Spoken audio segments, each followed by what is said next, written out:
हक के कलाम की जीत। कुरान करीम ने जो कई सौ साल पहले बता दिया था, अब साइंस ने भी उसकी सच्चाई की तस्दीक कर दी। नासा ने जमीन के करीब महवे हरकत सैयारचे बेनू से मिट्टी लाने के लिए एक खलाई जहाज भिजवाया था। ये मिट्टी 2023 में जमीन पर पहुंची, जो 4 बर्रे आजमों में फैले 66 साइंसदानों को भिजवाई गई। अब उनकी तहकीक से पता चला कि मिट्टी में पानी के अलावा जिंदगी को जन्म देने वाले सभी नामियाती मुरक्कबात, मादनियात और नमकियात मौजूद हैं। साइंसदानों का कहना है कि कवी इम्कान है बेनू और निजाम शमसी के सभी सैयारचों और सैयारों पर खला में मौजूद दीगर सितारों और फलकियाती इज्साम से जिंदगी का मटेरियल आया। अल्लाह ताला सूरह आराफ आयत नंबर 185 में उसी तरफ इशारा फरमा चुके हैं, जिसका मफहूम है खला आसमानों और जमीन की सल्तनतों और उनके माबैन जो चीजें अल्लाह ताला ने पैदा फरमाई, क्या इंसान उनको नहीं देखता? गोया इंसान को बताया जा रहा है कि अल्लाह ताला कायनात में किसी भी जगह और हर तरीके से जिंदगी को जन्म देने पर कादिर है। इस लाफानी सच्चाई को समझो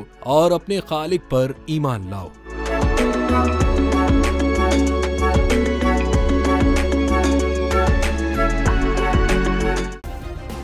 सब्सक्राइब करें और बेल दबाएं ताकि कोई खबर रह न जाए।